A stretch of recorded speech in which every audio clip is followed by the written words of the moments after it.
بسم اللہ الرحمن الرحیم۔ محترم سامعین گرامی قدر،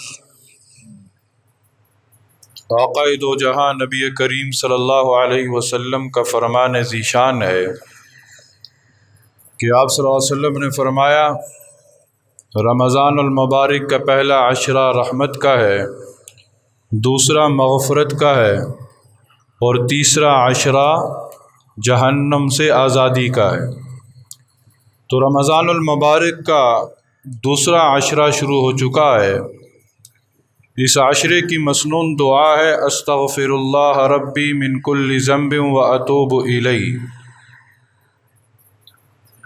جی ہاں میرے دوستو، زندگی کے اندر اگر سکھ چاہتے ہیں، زندگی کے اندر اگر سکون چاہتے ہیں، زندگی کے اندر اگر چین چاہتے ہیں تو پھر ہمیں کثرت سے استغفار کرنا ہوگا۔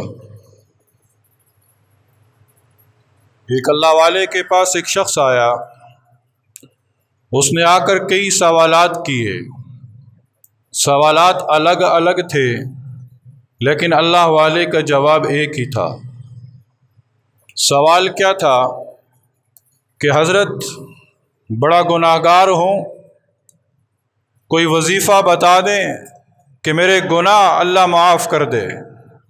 تو اللہ والے نے جواب دیا کہ استغفار کرو۔ ایک اور شخص آیا اور اس نے آ کر سوال کیا کہ حضرت ہمارے علاقے میں عرصہ ہو گیا بارشیں نہیں ہو رہی، دعا کریں کہ بارشیں ہو جائیں۔ اللہ والے نے جواب دیا کہ استغفار کرو۔ ایک اور شخص آیا، اس نے آ کر سوال کیا کہ حضرت غربت ہے، تنگ دستی ہے، مفلسی ہے، دعا کریں کہ اللہ مال و دولت عطا فرما دے۔ اللہ والے نے جواب دیا استغفار کرو۔ ایک شخص آیا اور اس نے آ کر کہا کہ حضرت میرے ہاں بیٹیاں ہی بیٹیاں ہیں، دعا کریں کہ اللہ مجھے اولاد نرینہ عطا فرما دے۔ اللہ والے نے جواب دیا کہ استغفار کرو۔ ایک اور شخص آیا اور آ کر سوال کیا کہ حضرت میرا باغ تو ہے پر وہ باغ پھل نہیں دیتا، حضرت دعا کریں کہ میرے باغ کی فصل زیادہ ہو۔ حضرت نے جواب دیا کہ استغفار کرو۔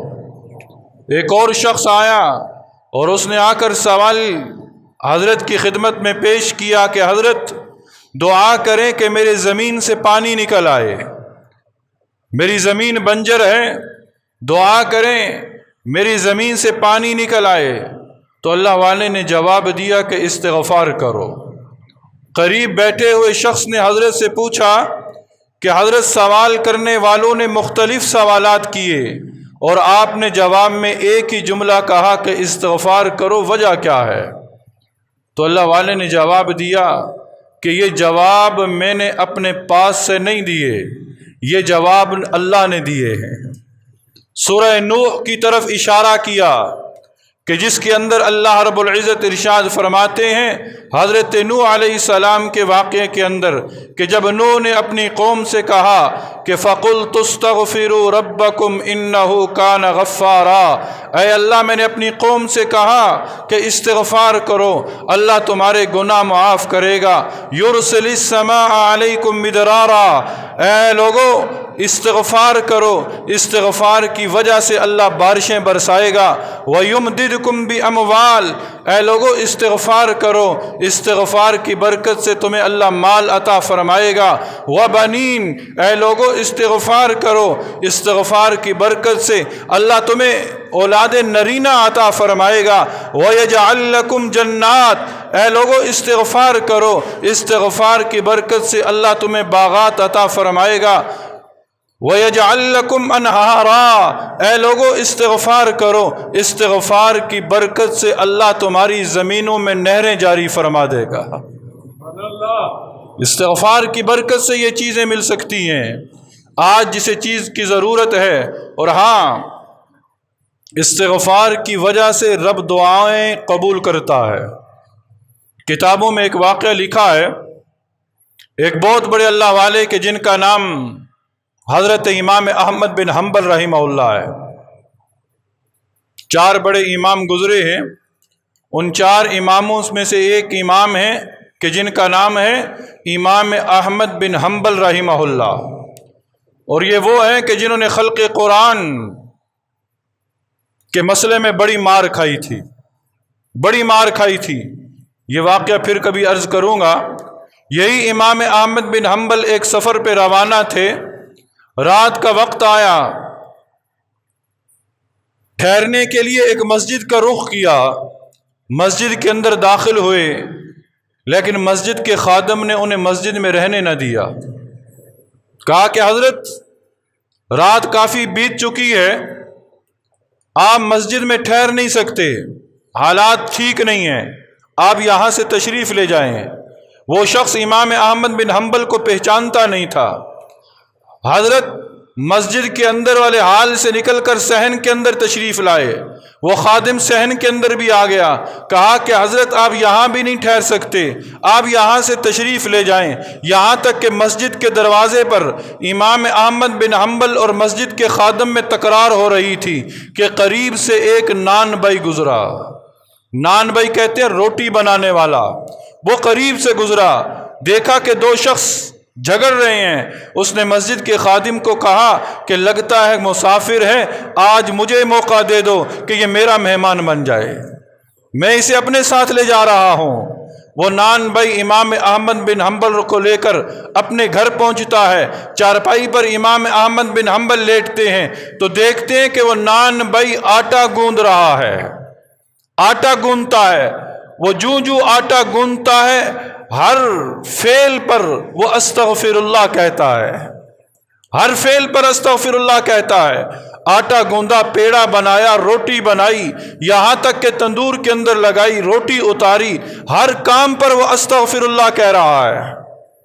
हजरत बड़े हैरान हुए और पूछा कि ऐ नौजवान, ये क्या माजरा है? कहा कि हजरत, 10 साल हो चुके हैं, मैं अपनी ज़िंदगी के हर काम में अस्तगफार को शामिल करता हूँ, हर काम पर मैं अस्तगफिरुल्लाह कहता हूँ। हज़रत इमाम अहमद बिन हम्बल रहिमहुल्लाह ने पूछा, ऐ नौजवान बता, इस इस्तगफार से तुझे कोई फ़ायदा भी मिला है? वो नौजवान कहता है, हाँ हज़रत, इस इस्तगफार से आज तक मेरी हर दुआ कबूल हुई है, हर दुआ कबूल हुई है। इमाम अहमद बिन हम्बल ने पूछा, हर दुआ? कहा हज़रत, हर दुआ कबूल हुई है, लेकिन एक दुआ ऐसी है जो अभी कबूल नहीं हुई। वो दुआ कौन सी है?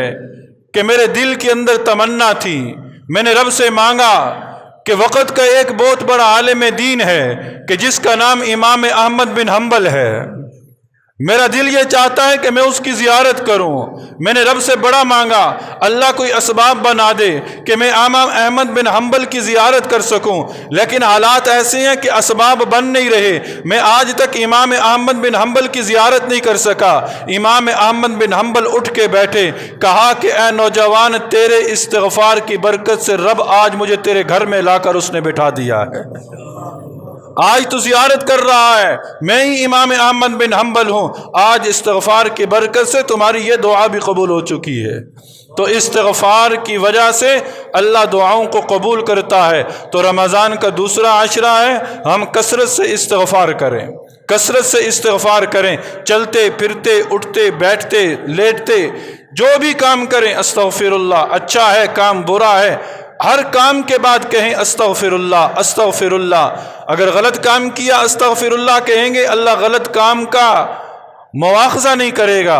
और अच्छा काम करने के बाद अस्तग़फ़िरुल्लाह कहेंगे तो अच्छे काम के अंदर जो कमी बेशी रह गई, अल्लाह उस कमी बेशी को मुआफ़ फरमा देगा। अल्लाह रब्बुल इज़्ज़त हम सब को कसरत से इस्तिग़फ़ार करने की तौफ़ीक़ नसीब फरमा दे। आमीन सुम्मा।